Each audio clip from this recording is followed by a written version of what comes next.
Yinspired is dedicated to all the grandmothers and aunties whose voices weren't heard or listened to. Created for the daughters.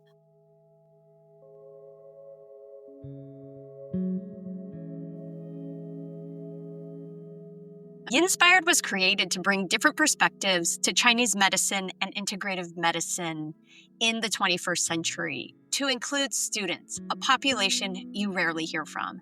Today, I have our first student guest, Elsa Martinez. She's a former student of mine through a yogic studies program and now is a current student of acupuncture and Chinese medicine in her second year of 4.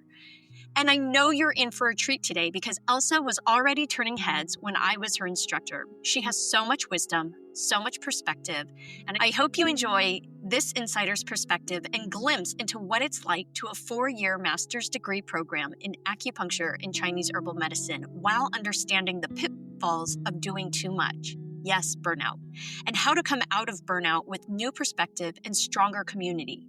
As Elsa says, hints to in this episode, really everything comes back to yin and yang. And while there is so much emphasis on yang, the activity, the doing in school, in life, in work, and play, it's so important to begin honoring and making time for rest, space, boundaries, taking no shit, and honoring traditions without harm.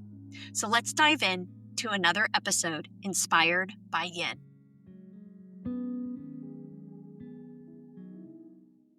Aloha and welcome back to Yinspired, a podcast celebrating different perspectives in Chinese medicine and integrative medicine.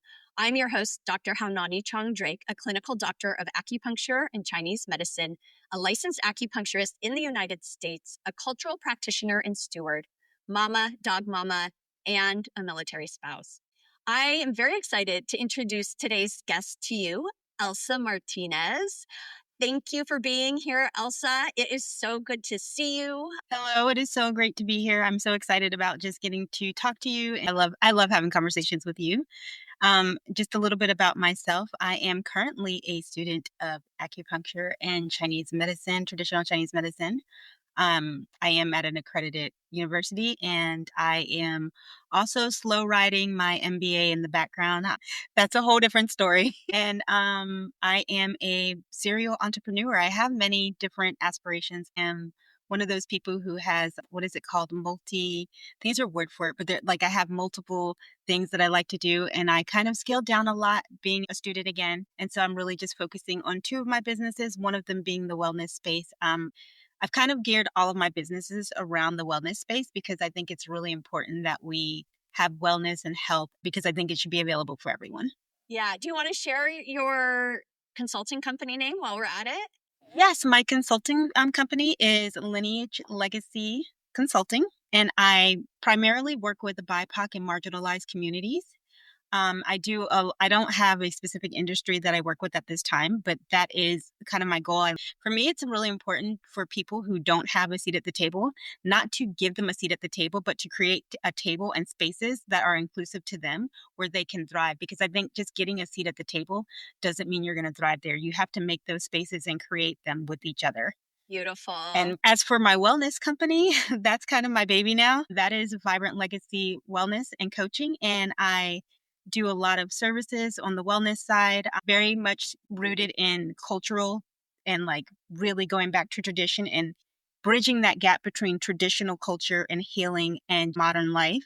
And then I also coach and mentor business and entrepreneurs in that space. That's amazing. I'm going to dive into the first question I ask most guests because I think it will really build context to how did you get into those spaces? Do you mind sharing a little bit more about how you got to where you are today by going into what was your relationship with medicine or other forms of medicine or wellness growing up? Well, first off, I grew up at the time I didn't know.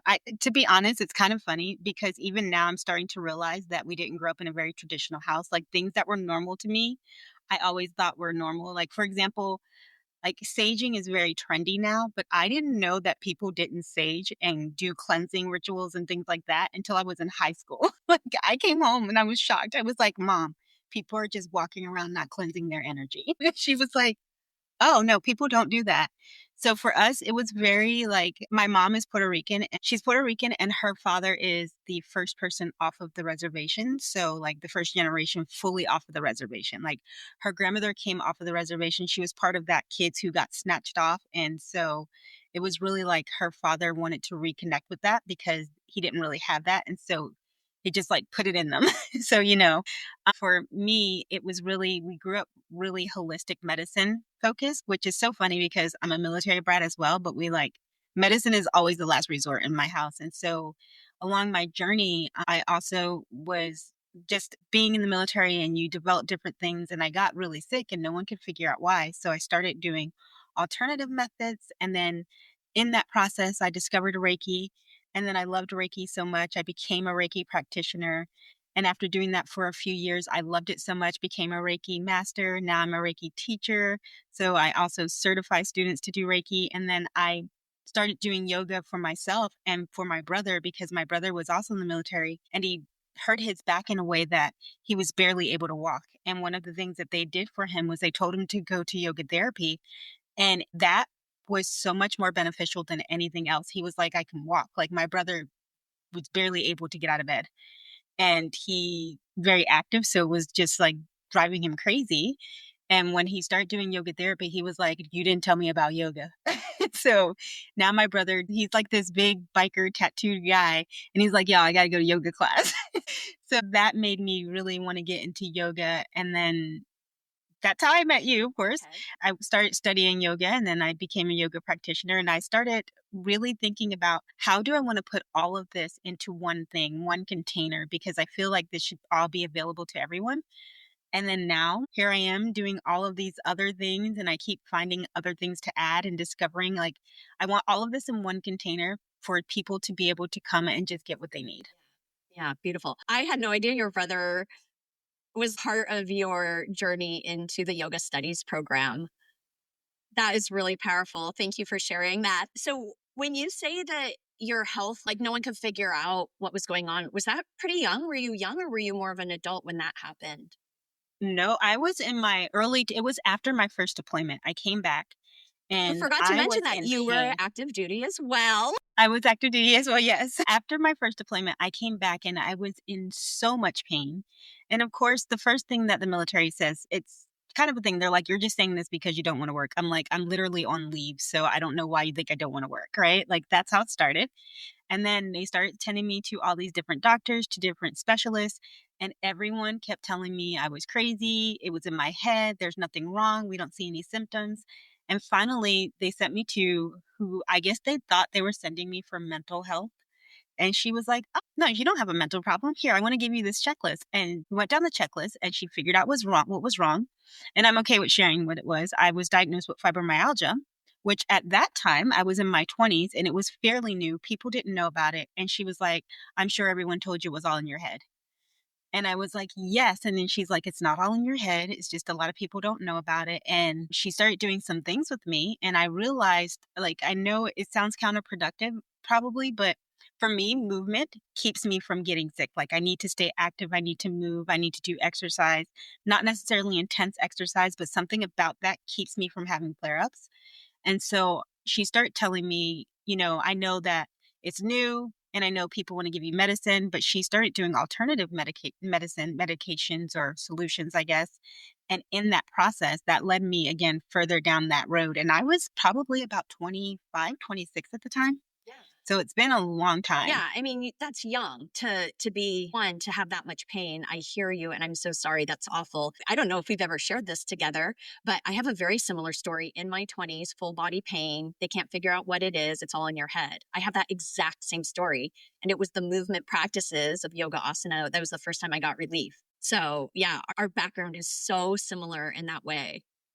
Have we shared that with each other? I did not Yeah, know I was that gonna say, I either.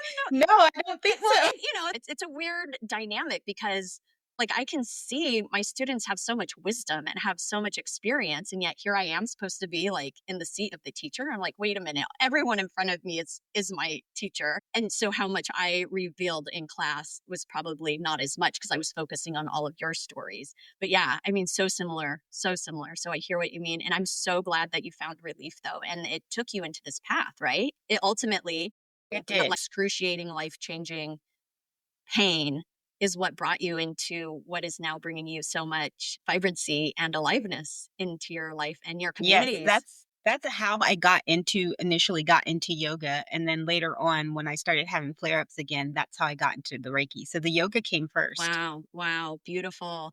So, for those people who are not familiar, because yoga is a cliche term, I say that all the time. People think they know what yoga is, and then they often think it's just the movement postures. Is that how it started for you too, in the movement postures? Or do you want to just kind of touch No. in on what yoga means for you and how it was helpful for you? Yes. So we discovered with the doctor that I went to, she was a specialist, we discovered that the stress factor is what was making the flare ups. So it actually did not start with the movement postures. It started with the actual meditation process and the breath work, which I know a lot of people don't come to yoga that way.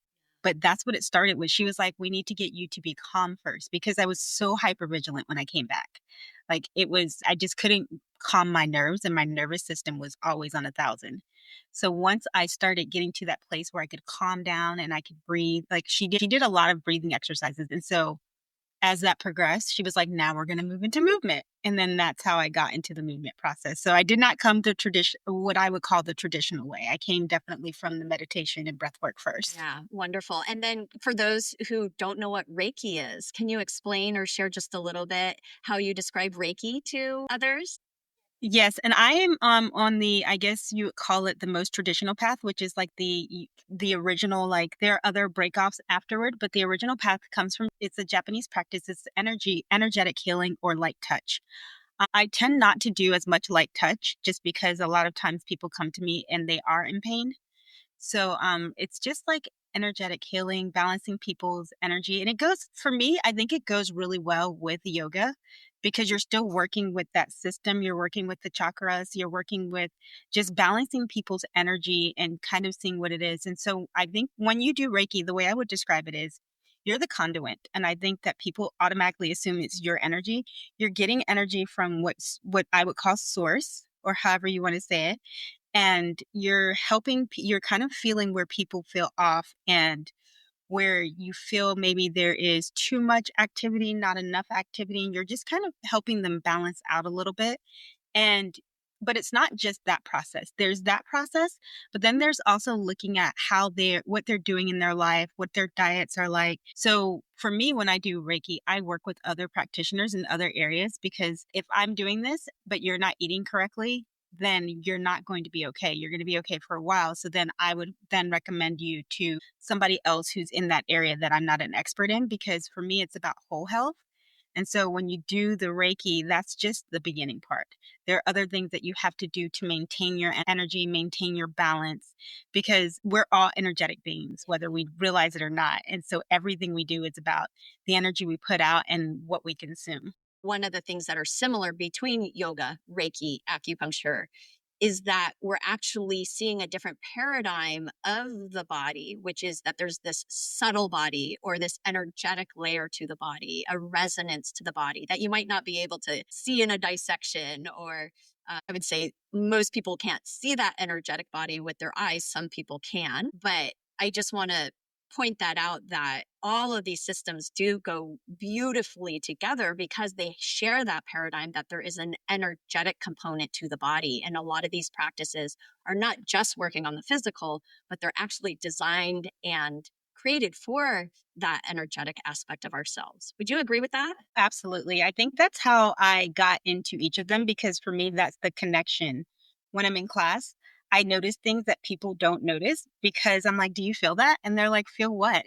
Because I can feel the difference. And so I think that for me, it's all about, I kind of work on that layer, on that level of the energy part of it. And so for me, it's a little bit more work for me to work on the physical aspect. I hear you. I absolutely hear you. It's you feel more comfortable in the energetic space. Yeah. Yes. Yeah, I see that about you so much. That is such a challenge for me to be inside my physical body, to be in physical space because I'm so energetically, I just prefer it there. It makes more sense to me. To me, it's almost like, how can everyone else not see this? Right? Yes, that is definitely that's a really good way to voice this. I've never heard anyone voice it that way, but that's exactly how I feel. And it's so hard to explain that to people who more in the physical. it's hard to kind of make them understand, like, even when you get little intuition, you're like, nope, right? Like you go somewhere and you're just instantly like, nope, time to go home. And it's just the energy that you feel, but it's so hard to voice that to just people in general that are more physical than, yeah, That's why we hit it off that was a so good well. way. It's like we could see right through the screen. We Yes. were like, I see you. I see you. I feel you. Yeah. Yeah. I actually think it's more common, especially in places like your Reiki training or yoga trainings, acupuncture school, universities, colleges. Not everyone, but I think it's more common there for people to have a familiarity or a sense or a sensing. But because a lot of us didn't grow up with a language for that or a role model for that, we're seeking something that makes sense to us, but we can't vocalize it. Yes. Yeah. And so it becomes a gateway into a language, into a paradigm where your heart is finally going, your soul, your spirit is going, finally, finally, like I have a model. I'm not alone. I'm not the only one who's sensing this. And then, yeah, and we'll get into your experience at school. And yet it's still a school where there's the box and everyone's trying to fit in the box and trying to pass their exams. And it is still very physical. It's still very intense mentally, intellectually, physically. And at the same time, there's this whole energetic component that it's kind of like danced around, even though it's at the heart of everything. Yes. Do you experience that? Well, let's just jump into it. Do you experience that at school? I definitely do. I don't know what I was thinking at the time, but I was like, let me slow walk my MBA at the same time because I really wanted to dive into the business part of this because I feel like that's a lot of times in our space, in the wellness space, that's the portion that's missing. And so I've been slowly taking one or two classes at a time. And so I go to a different school for my business stuff and I can see the difference. There's such a vast difference in the instructors and the way classes are led, but I definitely feel I will say that I think the TCM classes are much more difficult, of course. More But difficult than your there's like business these classes. Oh, for sure. But I see there's like this weird dynamic on the TCM side of it always feels like you're trying to find a balance. And it's like even the professors are always trying to find that balance because there is that spiritual, energetic level, right? But then there's also that intense, this is school, you have to do this, you have to pass these tests, you have to pass these exams, and you have to prep for the board because at the end of this isn't like you go to school for a year or, 2 years. Like this is a 4 to 5 year program, depending on how intense your classes are. And because I am a military student using my VA stuff, I have more classes than most students because the way VA counts for full time is just different. And so for me, just being able to see those dynamics, it's so hard to find that balance because there's always this is what it is, but also we still have to check the box, Right. Like here's the heart of the medicine, very energetic, very different paradigm, and pass that exam. Otherwise, you don't get to move on. Exactly. Yeah, there's a really, gosh, what would you call that? Like a juxtaposition. It's almost like this push and pull between Yes. what you're learning and how you're learning it. It's actually it's so funny because it makes me think of your podcast in general. It's very yin and yang. Like the whole process is because you have that, and then the, like, I feel like it's always like that. Which is so beautiful. I mean, what you did was a full breath. You did an exhale followed by an inhale, which really is at the heart of Chinese medicine and where acupuncture comes from is all about the breath, similar to yoga, similar to all many traditional practices around the world is it's also all reflective, all mirroring of this idea of a cosmic breath, right? The in breath and the out breath, the yin and the yang, or I guess I should say that the in breath would be yang and the out breath would be yin, right? If there's this natural pulse or rhythm to the cosmos, to the earth, to nature, to time, Chinese medicine is just a reflection of that. And it's so interesting how you naturally did that. There's an exhale, the and then also the, and so I get the microcosm, macrocosm right there in your description. Yes. Yeah. And I don't know how school has changed. For me, it's been almost 20 years, almost to the date I was moving in for my first year. It was very young. School, acupuncture, Chinese medicine school. When I was going in, it was a 4-year program, full 4 years, master's program. We had to learn acupuncture and herbal medicine because I was in California. You're in California right now, aren't you? Or did you move? Yes, Okay, so you're that in is California. definitely no, that's where I am, and that's definitely how it is. I feel like that's accurate, but I feel like I can even see the difference from when I started to now. A lot of the professors are very yin. So I think that's where the pull is because I see them trying to implement that more because they're like, no, you and a lot of times you hear them say, oh, I remember I was just hard charging. You guys you can't do this. You're not going to be okay. And I think that's where we have that I think when I first started, we didn't have a lot of professors like that, but now we have new professors and I can see them like, okay, for example, when you were my professor, you started the class off with like a meditation or something to kind of calm us down. And I would say that's kind of now a normal part of class. But when I first started, that was not a thing. Like all the professors didn't do that. And a lot of them now do that. And some of them even do it in the middle of class. Let me share a quick story with you. We had one class where this one kid kept falling asleep every day in class. And so the professor finally pulled him aside and he was like, okay, I know something's going on because your grades are great. What's going on? And then when he explained, I work all night and then I come straight here to class.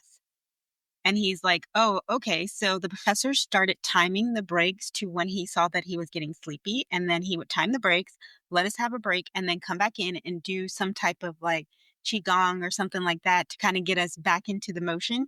Because he was like, I'm not going to let you fail because I know that you're working hard and that you're paying your own tuition. And like just that alone to me is that balance, because I don't think I'm not sure how many other professors would have done that.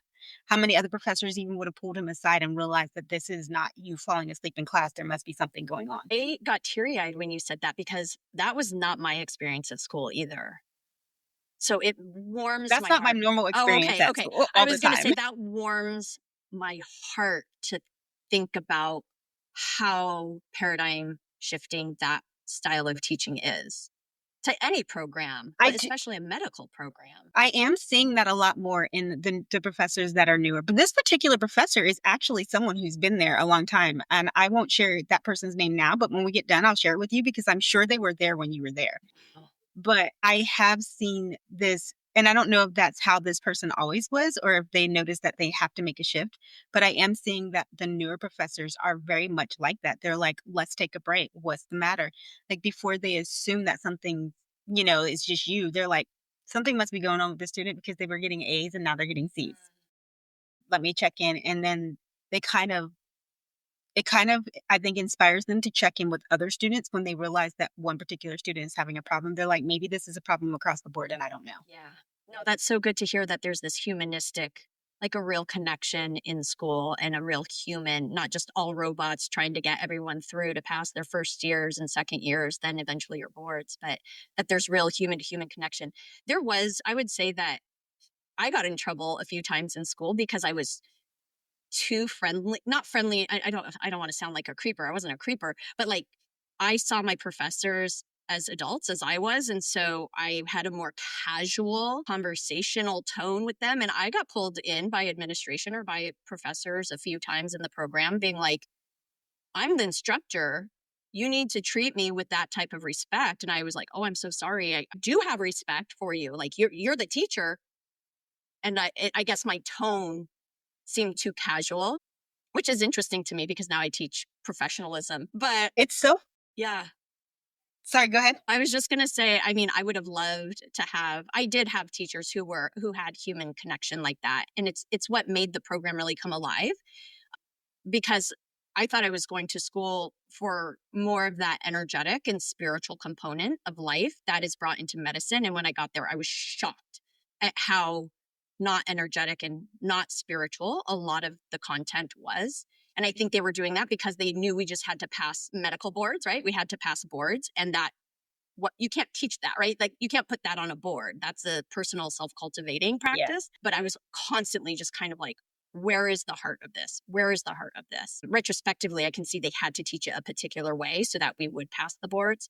But it was very frustrating for me at the time. And it was those individual connections that teachers made, like reached out, that made a big difference. I think for me, it's kind of the opposite. I'm always very professional.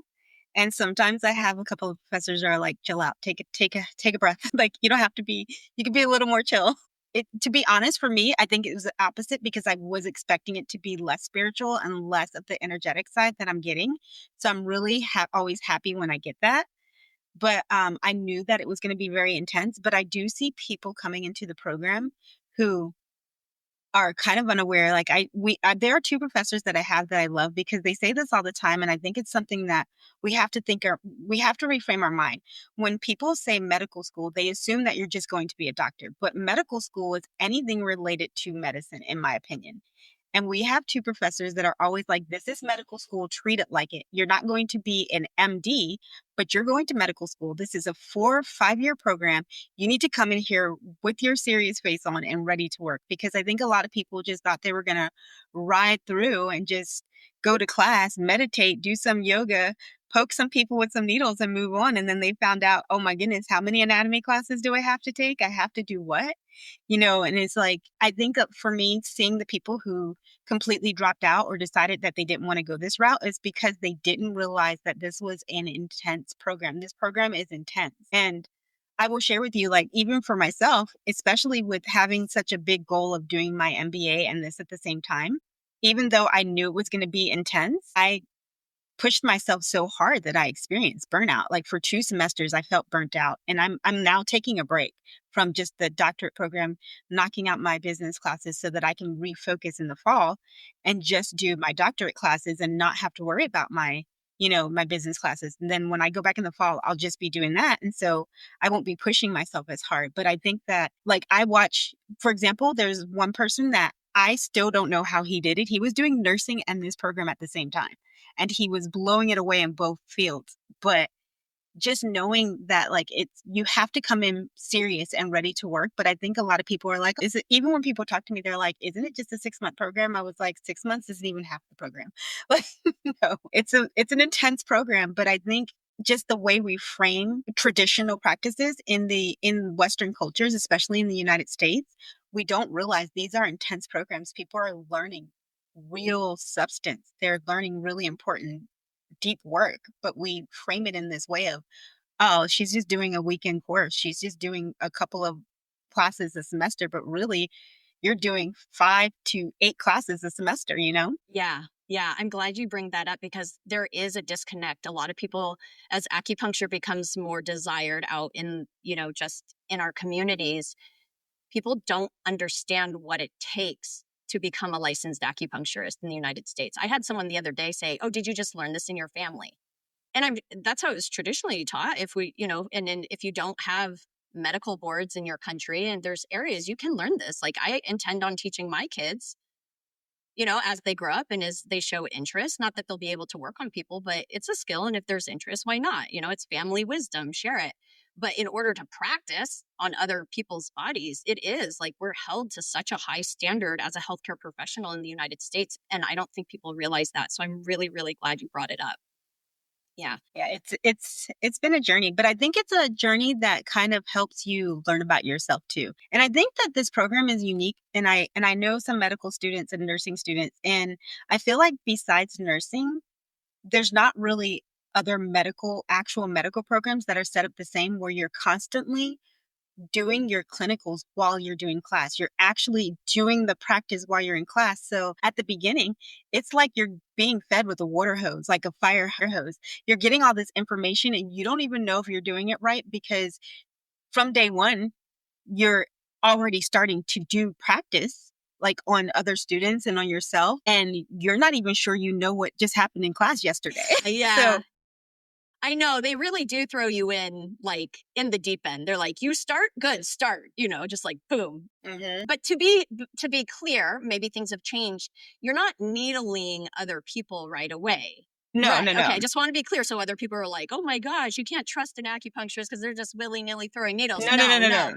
Like there is a process to this where first you have to learn about the physiology, you learn about the body, you learn about paradigm, you learn where the points are. Do you still use stickers on points for the first year? Yes, Yeah. that's what I mean by learning. Okay. I should clarify that. Yeah. Yeah, no, I mean you're learning right away, like, where's this point. So yes, you're still learning with stickers. We don't start needling people right away, but they expect you to, okay, you learned this yesterday, now put it into practice. Where is this point? And you need to start finding it right away. And you start going into, I would say, around the second and third semester, you start going into the clinic to observe other people practicing. You're not actually practicing. So just for clarity, I apologize. No. I don't want people to get the wrong idea. Yeah, no, and I love that because it is when you say you're already in clinic by the second term, that means you're in the clinic right away. You're not touching people right away. You have to proceed to that level and pass certain exams before you're in the clinic in a hands-on way. But yeah, it is. It's an intense experience. And a lot of people, most people don't recognize about 45% of the program is allopathic or Western medicine. Would you say that that's your program? Yes, for sure. And so about 45% of the program is Western medicine, allopathic medicine, anatomy, physiology, pathophysiology, assessment, test, pharmacology, even, right? You have two terms, like two full terms. Yeah. So that's almost a whole year just on pharmacology. And then on top of that, Chemistry, a lot of chemistry OChem, classes. Yeah, biology. If you don't have those as prerequisites, OChem, all of it. And then from there, on top of all those classes, you're also learning a totally different paradigm of Chinese medicine or East Asian medicine as it applies to herbology, acupuncture, and all the other techniques you're going to learn for treatment. And you're like learning acupuncture language, Chinese medicine language, herbology language, and Western medicine. It's like you're learning 4 new languages at the exact same time. Yes. Yeah. So it is. I like that. It's like the fire hose. I always describe it as like maybe this too visual, but like foie gras, like they're stuffing you so much. You're just getting fatter and fatter and fatter with information. There's no time to digest it. It's just like shove it in, get all that information in. Yeah. Oh, so it sounds like school hasn't changed too much. It's still super intense. I'm so happy to hear that you have some professors you're really kind of grooving with or connecting with in that energetic or heart way. What are some of the challenges of school besides it just being intense? What are some of the challenges or unexpected, ooh, didn't see this one coming, didn't foresee this about the program? To be honest, and this is probably going to be a little bit of little controversial, but for me, the biggest thing is the race dynamic, which sounds so crazy. So the first part is, and I will personally say the first time that this happened to me personally, I was just like, did I just hear her say that? And I will share that as another student made a comment about Chinese students being in the program. And I was like, it's literally Chinese medicine. So I am confused. And she was very surprised. She was like, why are all these Chinese students here? What? And everybody in your audience doesn't know me, but you know me. I instantly said, excuse you. And then I was like, do you feel like that was okay to say out loud? Because that's the thought you keep in your head. And she was like, and then I also was very surprised. And this one surprised me too, was another student. So first off, I don't know about other people's experience, but at the school that I go to, most of the students are over 30. I will say we have an older student population. This is a second life career for a lot of people. And this was an older student. She was older than most of us. And she was like, wow, I don't want you to drink while I'm saying this. She was like, wow, DEI really has something going on here because I'm surprised how many non-white students are here. And I was very shocked at that in something that is traditionally Chinese, that you would be surprised that there are not predominantly white, even though my program is actually predominantly white students, I will say at least my cohort.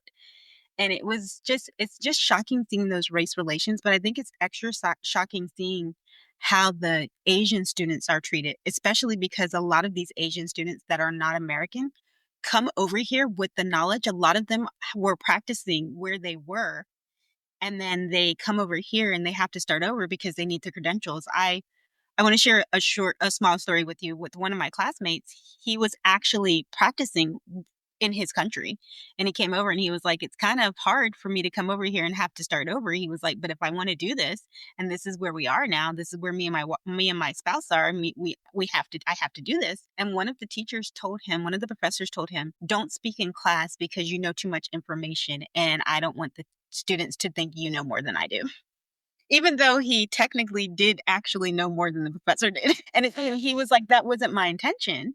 But the professor told him not to speak sorry about that, I dropped something. The professor told him, don't speak for the rest of class. Don't speak to the other students. And I was so shocked because I was like, wow. Wow. Yeah.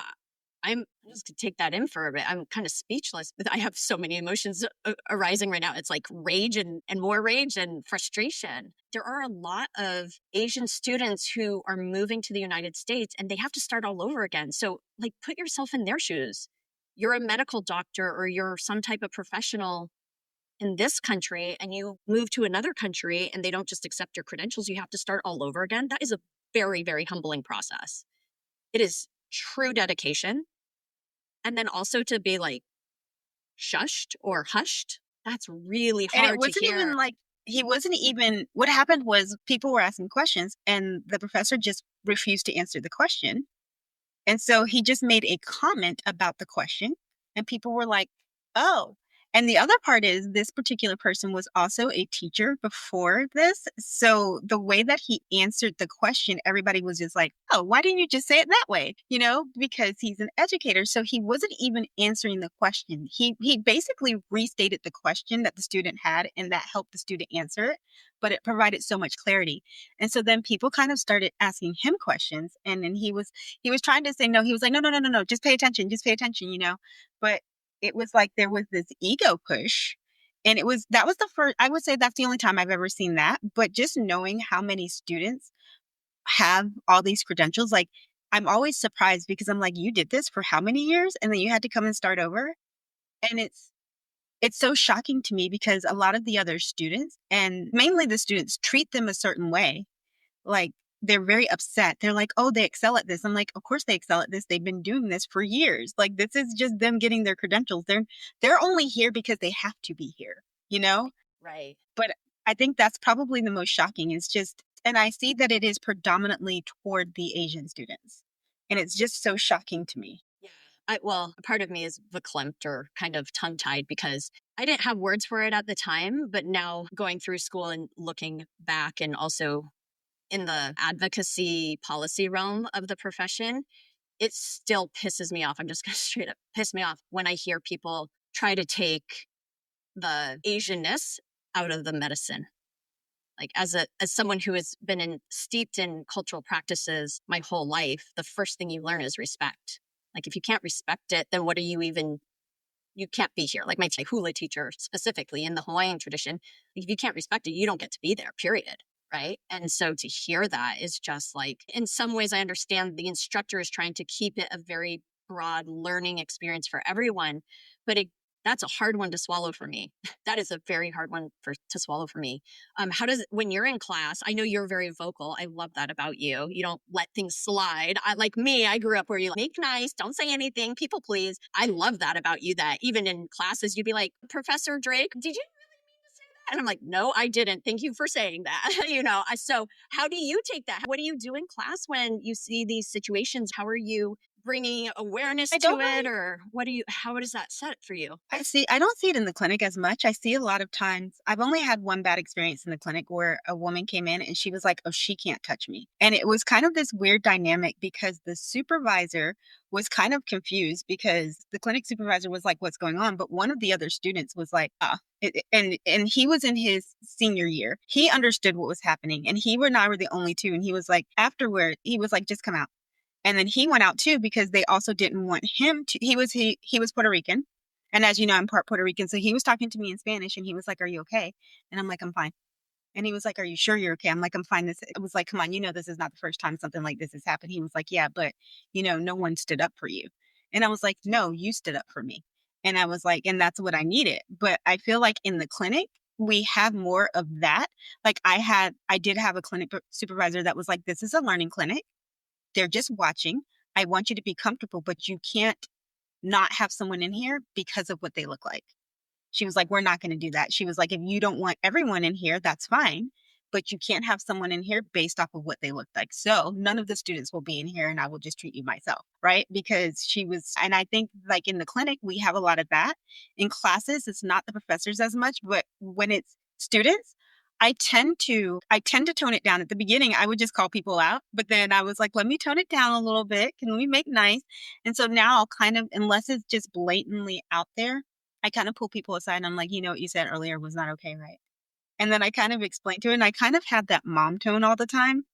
So I think it kind of makes people think about it. But if I see that they're continuously doing it and no one says anything, I'm like, in your mind, when you say, I'd say stuff like, in your mind, when you say that out loud, does that sound like it's a nice thing to say? Because I feel like it makes them think about Say it. that again because I think this is a conscientious way to bring awareness to what someone's really saying. Say that again. In your mind, when you say that out loud, does that sound like a nice thing to say? That is powerful. Because I think it makes people reframe what they said. And I'm like, now change that around and pretend like it's you. And then sometimes people are like, whoa. Because I think that sometimes it's just unconscious bias, you know? Yeah. Yeah. So you're just asking them to take a pause and reflect on what they said. And are they okay with that? And if they're not, they'll probably have that realization moment, right? Yeah. That whoa Mm-hmm. moment. That's normally what happens. Yeah. I mean, people, I think my husband's saying this all the time. Everyone is not out, most people in the world, most people are not going out there trying to be an asshole. Like, Yeah, agreed. right? Yeah. And I think that's such a beautiful way to see the world, especially right now where, I mean, it's so easy to just be like, everyone's trying to be an asshole. But I don't think people truly are.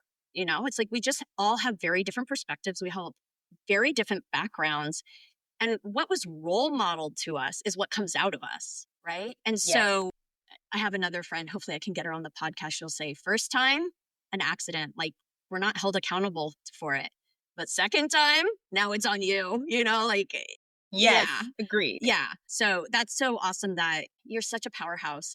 I'm curious, are there any other challenges or unexpected things at school? I would say just the interpersonal dynamics, because I'm very much so if you disturb my peace, I'm done like, type of person. But I think it's just the interpersonal relationships, because especially for most of the population being older, I didn't expect the high school drama sometimes that you get with some of the interpersonal relationships and some of the clickiness. And I'm not clicky and I don't care, because at the end of the day, we're cool or we're not cool.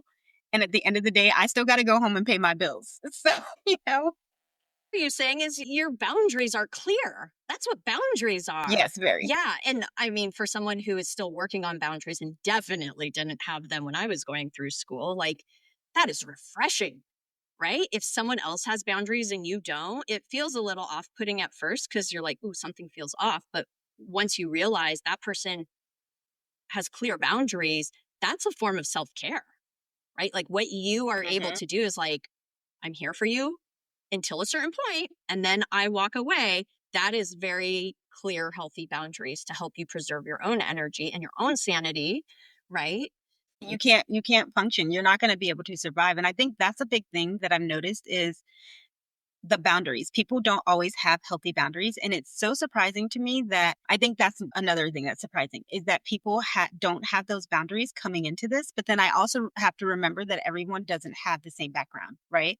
Because I grew up in a house where if a little kid tells someone they don't want to hug, my parents are like, they don't want to hug, don't touch them. We grew up with very healthy boundaries in our house.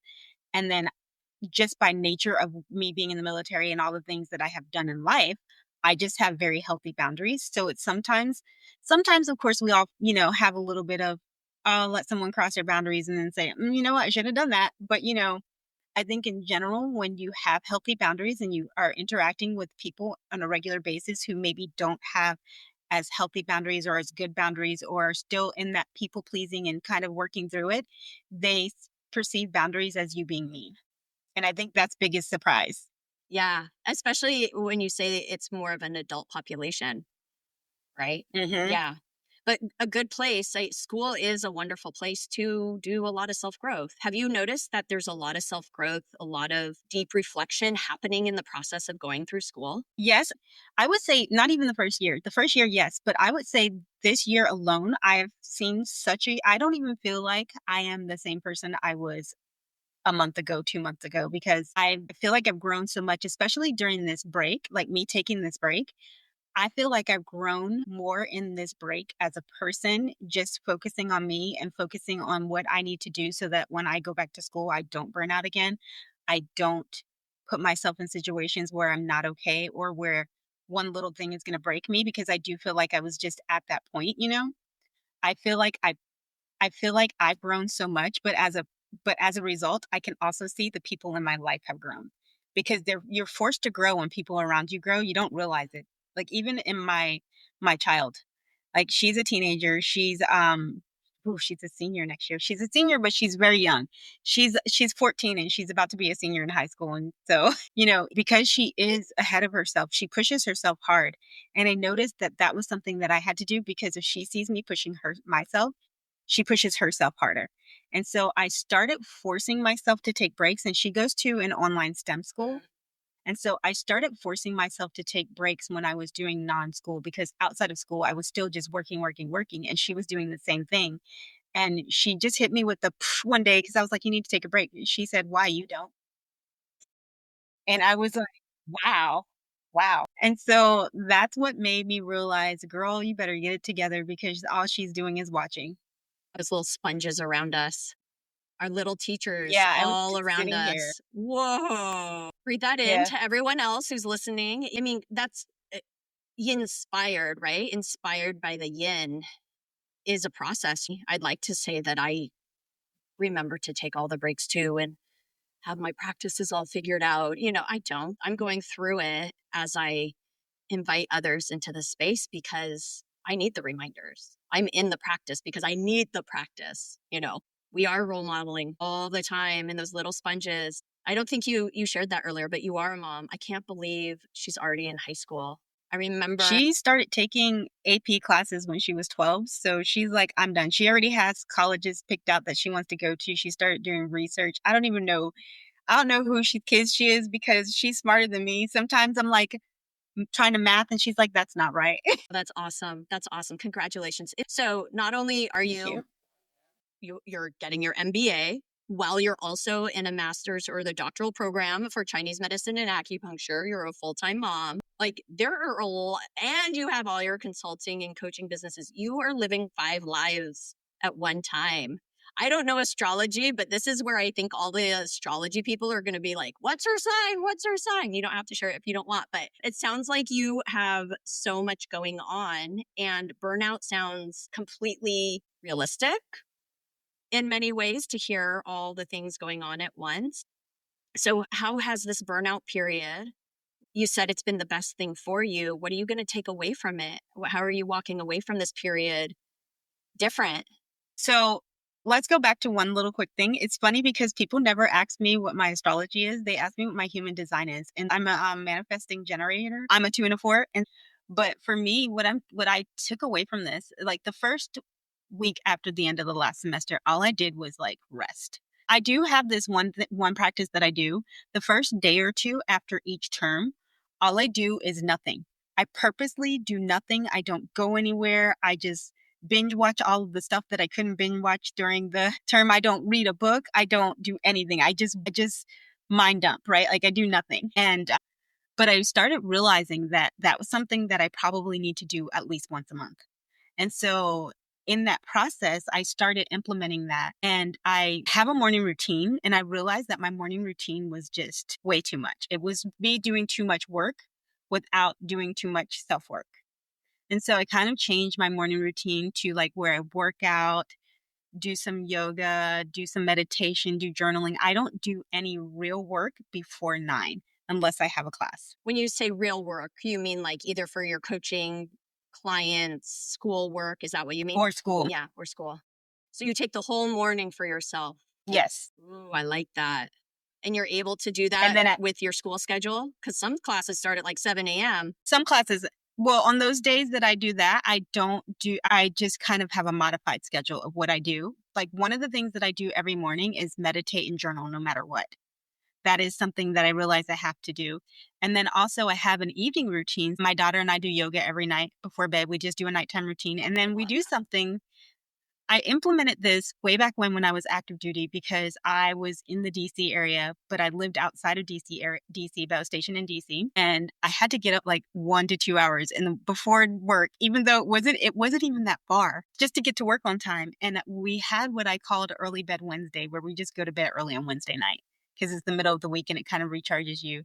And I put that back into place during this, like, I was kind of doing it here and there during school, but during this break, we did it. Like last night, we were asleep by 10. The whole house was out. We were probably asleep before 10, but we started implementing that again. And my daughter likes it too, because, Wednesday is the middle of the week. And that's when you start feeling tired really on Thursday. But when you go to bed early on Wednesday and you get that sleep, and then you're kind of refreshed just to get you through the rest of the week. Love that. Yeah, it kind of resets. I think better time management, but more importantly than time management is better self-care. And this is the big one. And I know that some people are going to get this and some people are not. Utilizing your support system, because we all have a support system, or most of us do, but do we actually utilize our support system? They're there, they're supporting us, but are we actually saying, you know what, I'm not okay. You know what, I need help. We don't. We just keep going. And then it comes to a point when you're burnt out, everybody sees it. They keep asking you, you want help if you need help, but you keep telling them you're fine. So what are they going to do? So how do you, okay, so this sounds like the perfect coaching opportunity here. So if you're used to always saying, I'm fine, I got it. Inside, I'm not, I'm falling apart, I'm overwhelmed, I'm burned out.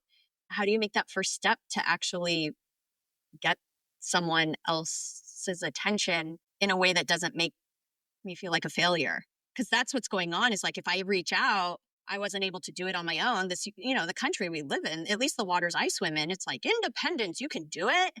Do it. Everything is figure outable. Do it on your own. Okay, so I normally don't tell my parents when I have a problem, but when I do, it's kind of funny. I tell my dad. My dad is my person. My dad is like the, just bring some water and move on type of person. And I was at a breaking point and I was crying, and I'm not normally like a crier except for to my dad. I cry to my dad all the time. And my dad said something so profound to me that it like changed my perspective. And this is kind of how I switched the narrative. You're doing all these things, you're doing amazing things, but what is your safe space? And like, you have to redefine your safe space to you. Who is the person that, even if you feel like they're going to be critical, they're going to give you good advice? Because when you come out of that chaos, you realize they're not being critical, they're just concerned. And so, like, the first step is finding that one person that you feel like, even if you're afraid that they're going to be critical, find that one person that you know is going to give you the best advice, that's going to say, you know what? Yeah, you need to take a break. It feels counterintuitive. It feels like you don't want to do it because to you, you're admitting weakness. But I guarantee you, they don't see you as weak. That's your narrative. And so it's kind of about switching that narrative for yourself, but also feeling out the safe spaces. And I think it's just really hard to figure that out. Like, who is that one person? And for me, I always feel like my dad's going to be critical, but then when I say something to him, he's totally not critical. It's just all in my head.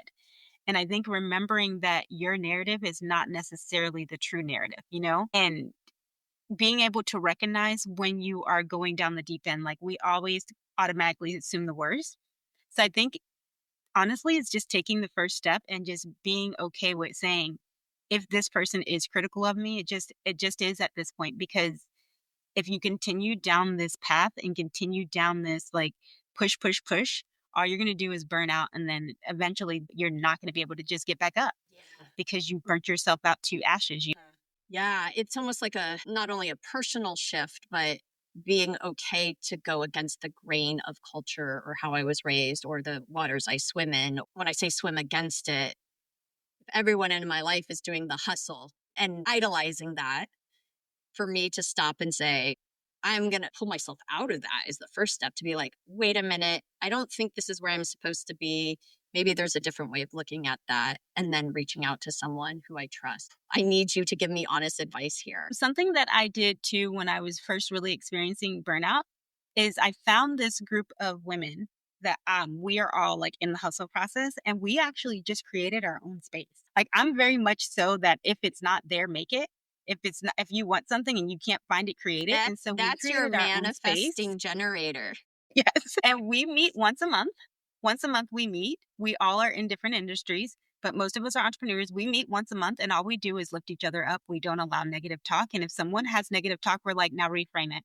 And if that person can't reframe it, we will reframe it for them. And I noticed that people within that group, like, perfect example, one of my friends was going through a really hard time, and she just joined the group, and she said, I've been working with her like just to reframe things, and she was like, man, all I did today was go to work and do the dishes. And then she goes, nope, wait. today I went to work and I did the dishes. Yeah. Like even that simple thing, Yeah. like it doesn't feel like a big deal, but when you start reframing the narrative on those little things, you can reframe the narrative on the bigger issues. And then you're like, I did all of these things. I got it. Yeah. I don't have dirty dishes tonight, you know? Yeah. Or just, I went to work, period. Like, Yes. celebrate that, you know? Yeah. It's so true that somehow in the accomplish culture, like the more I do, somehow the better I am. And yet, who are you good for if you're burned out? You're not good for yourself. You're not good for others. You like, who are you serving? You're not serving anyone if you're burned out. Exactly. But I love burnout because it is the checks and balances, right? It's the yin yang of, okay, now you have no energy. Now I'm going to force you into a rest, hopefully. You know, a lot of people don't pause. A lot of people don't rest for a variety of reasons. And it'll catch up with them. It'll turn into a physical manifestation, some type of disease, illness, mental, physical, or spiritual. But so are this group of yours, are they all students? No, it's so funny. They're not all students. Two of us were students, and being in the group inspired some of them to go back and do the other things that they wanted to do, become students, and start the businesses that they said they wanted to start. So only two of us, well, when we started, two of us were students, and now almost all of us are students, but students in the area, because like, especially in the US, you go to school to get a degree because you need some type of credentials, right? But how many people are working in the industry that they got their degree in? And, now in this group, everybody's going to school and doing what they actually wanted to do.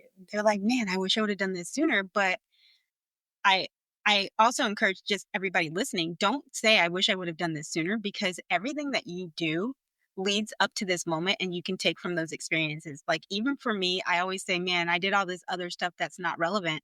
And now I'm looking back at it, and all of my experiences have brought me to this point, because you wouldn't be where you are. You wouldn't be on the path that you're supposed to be, because you needed whatever it was that you got from that experience to make you where you are. Oh, that's fun. And then you're also having groups outside of acupuncture Chinese medicine language too, which is a great balance.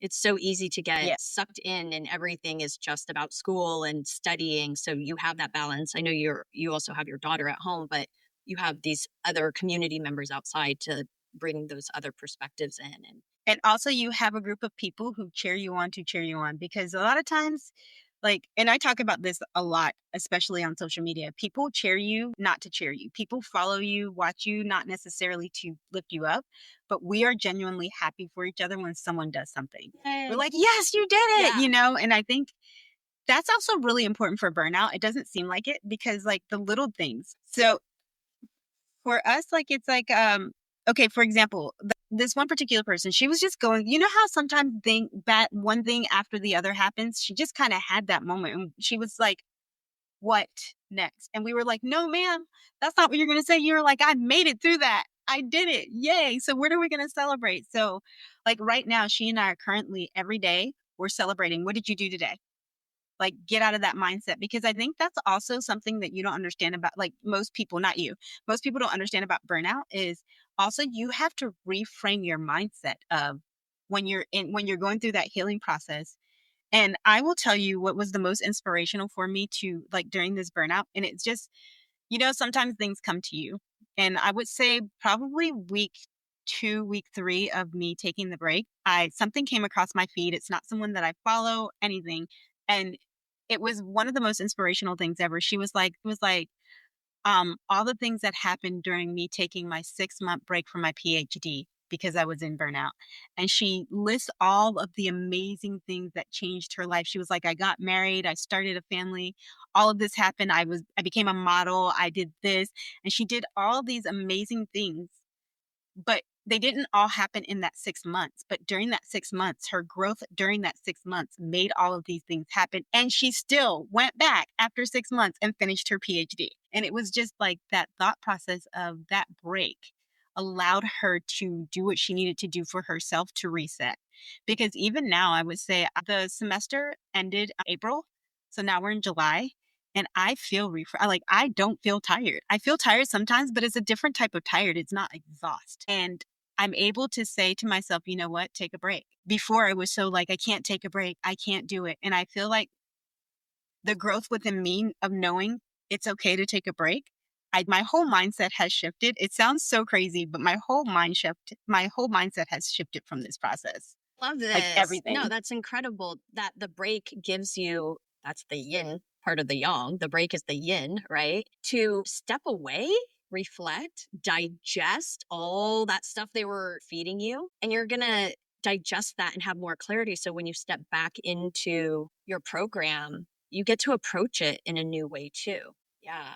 Agreed. Wow. I think that's so powerful for any of the students listening, even for practitioners or people in the healing field, that it can be so much about the go, go, go, go, go. And we think if we stop or pull back, we're going to lose something. And what I hear you saying is actually when we pause, when we change the inertia, when we change the intensity, the speed, the direction, you're not losing anything. You're probably actually going to gain so much more by just taking the gas pedal off a bit. Agreed. And it even made me reframe my business because I don't want to go back with doing so much active work in my business because I think that's part of the problem.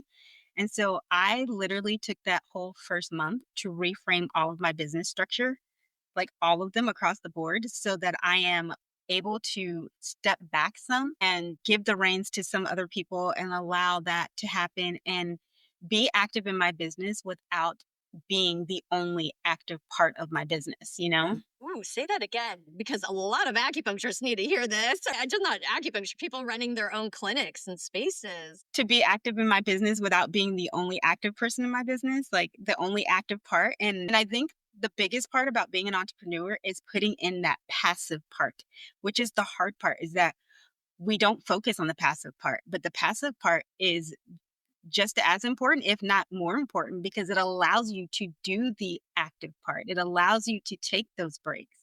It allows you to not experience burnout. Yeah, it's so important. Your experience in the business world with your MBA, by the way, I'm an enabler too. I cheer everyone on, but you're crazy to do an MBA at the same time as your acupuncture. And I say that in the most loving way. I'm crazy too. I'm excited for you to be done with your MBA. Well, I'm not done with it yet, but the way that the classes are structured, that's the one thing I really like about the school that I'm doing my MBA with. They force the breaks in. Oh. There are certain times that you have to take breaks, and the way that they have it built, they're like, you need to take a break. They actually have like my advisor called me and she was like, so I just want to remind you of the mandatory break. She was like, because I think you forgot. And I will say they have such a great system. And I also don't want to say their name yet. Right, Either, right. like That's maybe fine. later on in my time frame. Yeah. But they have something that I wish that every school would implement. They have this texting service. And yes, it's just text, but it checks in with you and it's like, are you okay? How are you feeling today? Did you do your assignment? Do you want us to keep reminding you to do your assignment because we know you're busy? And I know some people are like, it's micromanaging, but I'm going to tell you, there are a couple of times when I forgot I had an assignment and I was so glad that I got the text to remind me, did you do your assignment? Don't forget, if you do it early, you can relax this weekend. Like it literally says stuff like that. And it says, do you need support? And if you say yes, you need support, they ask you which part. And literally within 24 hours, you get a call. And one time I did not respond to the text.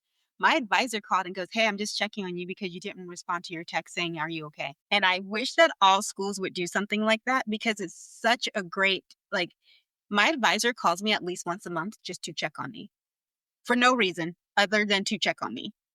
Just to see, because she's like, it's an intense program and she knows I'm doing both programs. And she's like, how is your other program going?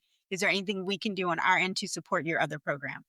And it's just like that type of interaction, I think, is what we really need across the board. Wow. Yeah. It's so beautiful to hear that. You get that support, you get the encouragement. Again, that human connection, that heart to heart. It's not just here, pay your money and we're going to give you a piece of paper at the end, which is what it can feel like sometimes. That's great. Oh, I'm so glad you have that. The reason why I am also excited that you're doing that is because, as you already mentioned, you said you're really interested in bringing more of the business acumen that you naturally have, but now you're also getting training into wellness spaces because you thought it was missing. Can you tell us more about what you see as missing and what you hope to do with filling that gap? So I think a lot of times in the wellness space, especially because I work in the wellness and spiritual space, I see people are very, for lack of a better word, it's like they're very touchy feely, right? It's like all emotions. And They don't realize that, yes, you can do that and you can be great at what you do. But if you're not also doing the business side, if you're not doing the marketing, if you're not putting yourself out there, if you're not, even more important than that, if you're just not doing the paperwork, like especially when you're running a business that requires a license, like acupuncture or just other type of clinics, if you're not doing that business side, you're going to screw yourself on the end because one, you have regulations, you still have policies. You can't just do that side. You have to follow the law, you have to follow the regulations, you have to make sure things are being paid, bills are being paid. You have to do that business side. And I think a lot of times people are focused on what they do, they're focused on their craft, and they're afraid of the business side. And I think it's important to understand that not only do you need to do the business side, like it's essential for your survival, it's essential for if you want to get your message out there. You have to have your ducks in a row. One of the big things I implement with all of my clients on the business side is once a month, a CEO day. And a CEO day is when you do nothing but work on the back end of your business, work on your stuff. You're only focused on that. And if you don't want to focus on all of it yourself, how do we get you to a point where you can outsource the things that you don't want to do? Because that's also important, outsourcing, because that's the part that's going to burn you out. You being in your craft is going to tire you out, but you doing the business work, that's what's going to burn you out, is the business side. Have you taken your practice management class yet?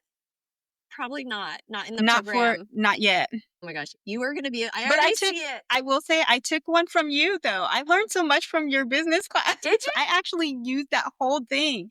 Yes, you made us do a whole business thing, and that's actually how I remodeled my business. If anybody doesn't know. I'm still teaching practice management just for a different institution, but I was going to say you would make an incredible practice management instructor. Yeah, what you say is like so many of us are focusing on just, you know, being a helper. That's how I'm going to phrase it right now, right? Like we just want to be out there helping people. We, for whatever reason, whether it's physical pain or mental, emotional health or spiritual, we're helpers. We're called to this because we're helpers. And you think you can just be a helper and not worry and forget about the business, but you can't. You can't be a helper in the United States unless you're also following the laws and regulations, like you said, paying your taxes, having basic money skills. So I'm so happy that you have that focus. It is a big gap in the yoga space, in Ayurveda, in Chinese medicine, acupuncture, every wellness space that I've been in, it is a major gap. So the fact that you see that and you're already coaching people, it warms my heart. It thrills me because you're bringing more into the community so that more and more people can be successful so that they can continue to be helpers. And I also think it's important to note I do work with clients who work with international audiences. And I think that's also a big gap in business because I think a lot of people just think they can just work with clients that are not in the US or not in Canada. Like Canada is very easy because the laws are easy to figure out, right? Mm-hmm. But outside of the US and outside of Canada, and they think that it's just okay, but there are some things that you can't do outside of the United States. There are some things you can't say. There are some things you can't call yourself a certain thing outside of the United States, and even just little things like that. I'm like, you have to change your wording for your non-American audience. Just little things like that. It doesn't seem like a business thing, but it is. It's the business side that can get you in trouble. And you don't even realize it can get you in trouble just by having certain wording on your copy. Is that true if you are a US based company? And like if my company is registered in the United States or in my particular locale, Virginia, and my marketing and most of my messaging is for that local area, obviously online, anyone in the world can see it. You can't really get in trouble for that. No, not that. It's not that. It's when you're particularly marketing in a certain space, or like, for example, when you do email or something like that, right? Mm-hmm. There are certain things that you have, like a newsletter. Yeah. There are certain things you have to have in your newsletter on the back end for your non-US clients, but you can also set that up so that you don't have to worry about it. It's automated. Oh, this person's in this area geographically. Let me send this instead of this. Right. Oh, yeah. I see what you're saying. Yes. And just for those people who ignore the business or want it as automated as possible, a lot of the companies out there that specialize in email marketing have these settings already available for you underneath your own account settings. And you just have to go in and toggle it on or off, right? Like if you know you have Yes. European base, you just need to make sure it's clicked on. Yes, because once the system sees that, it just gives them the right thing. You don't have to do it, but it's just knowing that you have to toggle it, knowing that you have to click this button. Yeah. And that's one of those little things that can save you in the long run.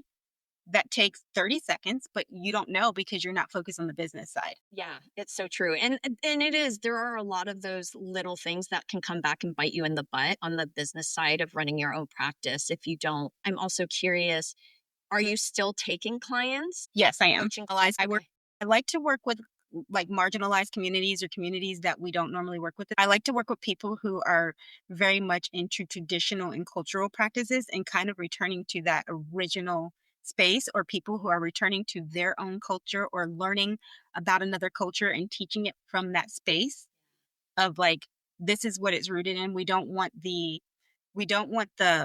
social media 30-second video version of what you do. We want the real nitty-gritty, Yeah.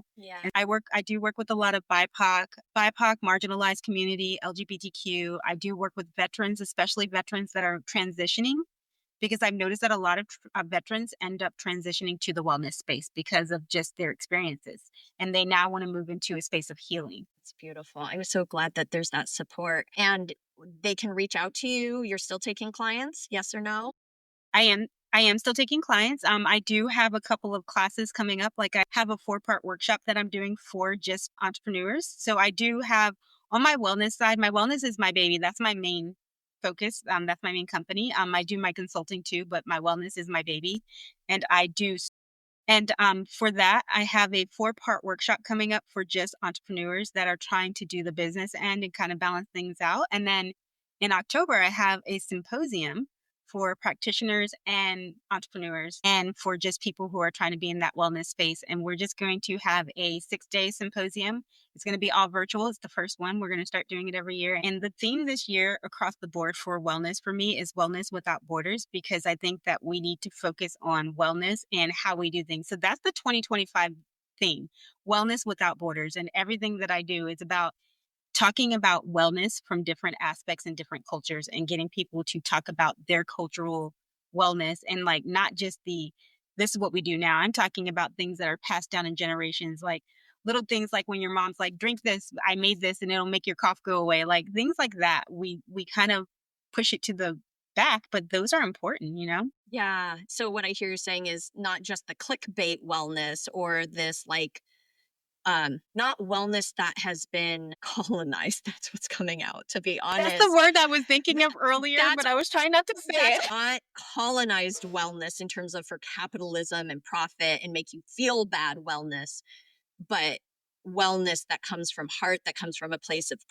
like being a practitioner, a steward of having that cultural connection. We're talking about business and being an entrepreneur and living the life you want to love. And there's also the other side of it too, which can really take away from the heart and the spirit and strip things from where they came from their source. And what I hear you saying is you want to keep the source, you want to keep the heart, you want to keep the spirit into things. Yes, definitely. I know this is something you and I kind of talked about earlier. I'm very much into philanthropy, humanitarianism, giving back to the community. Like that's something I do in all my businesses and I built it. But across the board, I'm all about disruption, but not disruption disruption to improve the system. And I want to redefine how we do what we think of as disruption, but I also want to redefine how we see wellness, because I don't think wellness should be something for just people who can afford it. And I think that's what it is right now. Wellness is for people who can afford it. I don't know how many times people are like, I can't afford to do alternative medicine because it's more expensive, where my insurance doesn't cover it. And I think that's part of what I want to get out there is there are ways. You are going to have to do the research or the legwork, but there are ways to get that type of wellness that is probably exactly what you're looking for, because sometimes the medicine is not the actual pill is not what you need. Sometimes it's the practice that you need.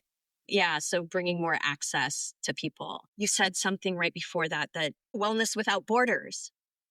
Yeah, that totally ties into that theme of wellness without borders, is taking away some of the financial burdens and making it more accessible for those who want to have access, but may be turned off by ticket prices. Or like even for people who really want to get it out there, like, okay, at the end of the day, we need to get paid. We have to pay bills. We have to take care of ourselves. And one of the things that I help people do, like my clients that really are into that, is you have to build your business in a way that allows both of that to happen. So like, do you also have a sliding scale?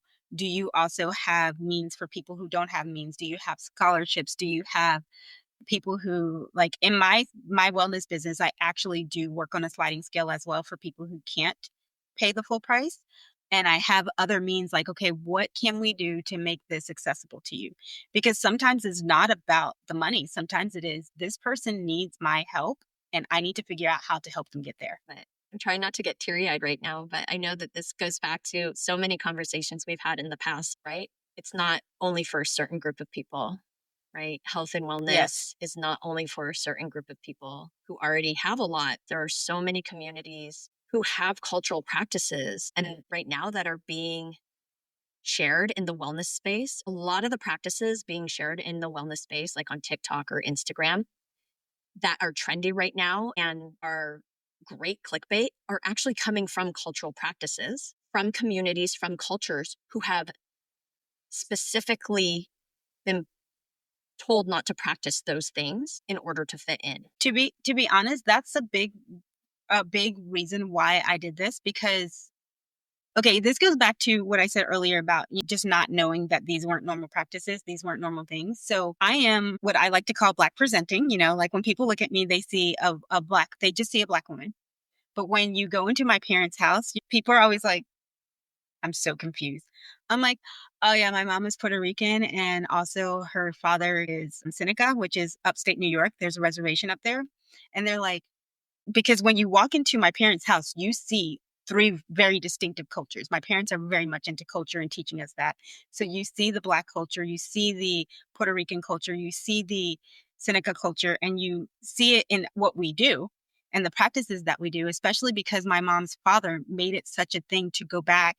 My grandparents in general, both of them, they made it such a thing. They wanted to make sure we knew about that side because my grandfather didn't grow up in that side. So he went back and learned about it and learned as much as he could. And what he learned, he passed down, and my mom passed down. And all of my mom's siblings didn't get that same interaction that my mom did. They didn't get that same culture just because of the way that, they grew up. They didn't all have the same exposure. But it was really important for my mom, for us to have it. And so for me, just knowing that, like, for me, saging was, like I said, saging is a thing. But as I got older, I realized that the way people do saging and the way that they use it and things like that, I was like, we don't sage like that. Like, what are you doing? Right. But also realizing how this is the narrative on just something so simple. Like, it's not simple. I don't want to say it like it's simple, but something like that, the narrative has been changed so much for what it's for and how you do it. And just little things like that, or how, for example, when we get a cold in my house, even my child, she's like, can you make that nasty stuff grandma makes so that I can take that? And it's like this. And even going into, practicing TCM, I realized, oh, this is very much so like some of the herbs that we use because my mom uses some of the same herbs.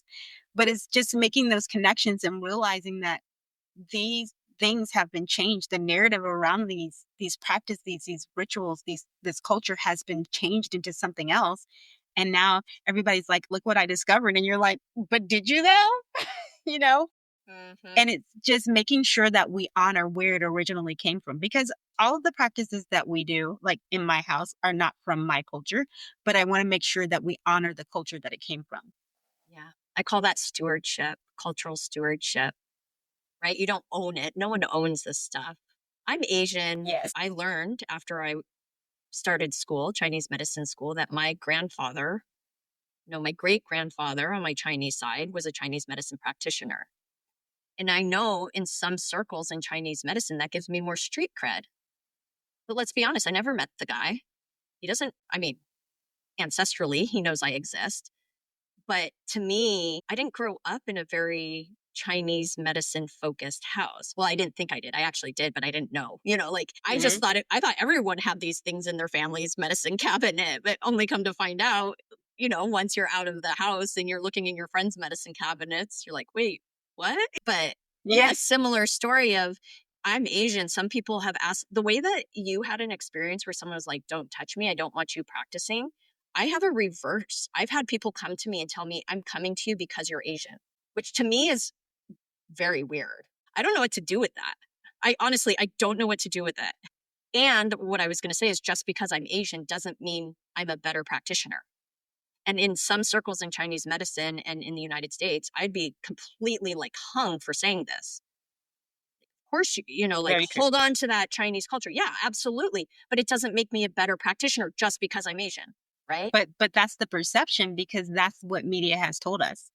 That's the narrative that is being put out there. Yeah. Or there's a lot of fear of, I don't know. I always come back to what's the fear behind the comment? What's the real want behind the comment? Is it so anyway, we could go on. Like I said, this is so connected to like colonization talk, race in the medicine. This is so important. And I'm so glad we brought it up. I hope that other people listening to this, if you've had experiences, feel free to leave comments, in the show notes area, because you're not alone. You're not alone. You're having it, Elsa. I'm having it. And we're not immune to anything. As I shared in our class, right? Practice management. Just because you think you've started this new career that everything's going to be glorious and love, light, and laughter, you need to completely throw that aside. Everything that happens in this world is going to happen within yoga spaces, within Chinese medicine spaces, within acupuncture spaces as well. And so you're not immune to it. And I think that's really hard for a lot of people and a lot of students to reconcile with. It's like, well, this space should be better. Okay. Yeah, they think that it's going to be filled with just happy, like rainbows and butterflies. And then they're like, whoa, what is this over here? Because this is not a rainbow or a butterfly. Right. And they're shocked. It's like a shock to them, to their system. Yeah. Yeah. And it's expectation management, right? Maybe there's an expectation we're all showing up all balanced ourselves, or all quote unquote healed, or all, I don't know, enlightened. It's not true. We're all humans trying to find our place in the world. And there's everything outside of Chinese medicine happens in Chinese medicine as well. Insert whatever healing practice. You could say that with massage or even Reiki. I bet there's a lot of the similar conversations we're having today, even within Reiki, right? Or human design. Yes. You brought up human design, and we didn't have a chance to talk about that. But even within the human design community, right? Like everything that happens outside of human design community happens within it as well. So I think it's really important that we continue to have these conversations. And I'm so grateful that you brought it up, and continue to be a rebel. You. Disrupt away. Yes. I love the idea of just like redefining things that we think are bad, because disruption, if you think about it, everyone in history that made a difference was a disruptor. Yeah. What I love about that, when you said it, and I'd never heard it this way in my head, or had never really synthesized it this way, but when you said that, I really heard the rupture part, right? But there's also the dis part. So you're actually repairing. Disruption is actually an act of repairing then. If you have two, it's a beautiful word. And I think a lot of people get scared by it because there is stigma around it. But there's stigma around every word. Agreed. What you're doing is bringing a different perspective, a different energy to it, where it's moving us forward rather than continuing to move us apart from each other. You actually see your disruption as a way of like mending and healing and filling in the gap. Yes, for sure. And making a change for the better. Yeah. I feel like we've been moving further away from where we should be moving to. All right. Well, I was going to go straight into the rapid fire question, but I actually am curious. What is your why? Why are you like my why?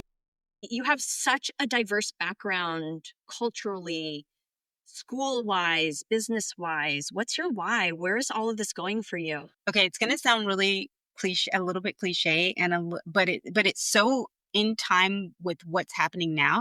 My why has always been my child and the next generation, because history repeats itself, especially when we don't pay attention to it, right? And I always, even when I started off in 2019, jumped full speed, head first, all entrepreneur, right? But my why is that I don't want my child or any children in the next generation to experience the same things that we're experiencing. And I think right now is such a time, it's like such a great example of that because it feels like we stepped back into the 60s. Just with the experiences, like we are living the same headlines that they were living. And I don't want my child to have those same experiences.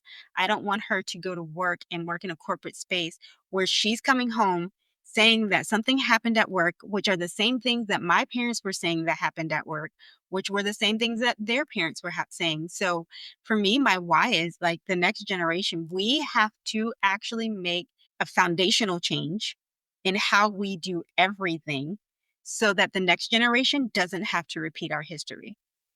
Love it. So you're doing it for the children. It sounds so cliche, but it's the truth. Cliche away, cliche away. I was not expecting this, but one of the themes that continues to come up in these conversations on Yinspired is for the children, for the youth, or and not just youth, but like mom and child, right? Like that's really the theme is like we need to bring more attention to that part of our humanness, the medicine, like women's health, children's health, focusing on we're doing this so that generations in front of us. And I just think that is so powerful. So thank you for sharing that. Thank you. Yeah. So before we move into rapid fire, I'm so grateful you were here. I so appreciate you sharing your precious time with us and sharing part of your day and sharing your light with us today. If people are interested in reaching out to you or connecting with you, where are some places that you would like them to go to do that? And I'll make sure to put it in our show notes as well. They can always go to my website, which is vibrantlegacywellness.com. They can reach out to me on social media. I will say if you reach out to me on social media and I don't respond within a week, social media has probably filtered you out. And so just send me another message on my website. And when you go to my social media, I have a links page. And my links page actually has some different ways that you can contact me. So you can contact me directly by filling out a contact form. Contact me. Perfect. Thank you so much. And I would ask you, is there anything else you want to talk about? But I know we can talk about so many things for so long. So maybe we'll just have to have you back on. Are you open to doing rapid fire questions? This is just a fun segment. Yes. I wrote down my answers to my rapid fire question. I thought these through. Everyone does this different. And that's one of the things that I love about it is everyone has their own process with this. So, okay, well, let's just start. What's the best advice you've ever received? Okay, the best advice I've ever received is no one's going to save you, but if you surround yourself with the right people, they will help you. Thank you for that. What's the worst advice you've ever received? Don't make waves because if you work too hard, everyone is going to expect you to show up the same way all the time. Someone actually told me that more than once. Okay, are you a morning bird or a night owl? It's so funny because you and I were talking about this before. I am a morning bird, but I'm not just a morning bird. I am an annoying Disney princess in the morning. I get up singing.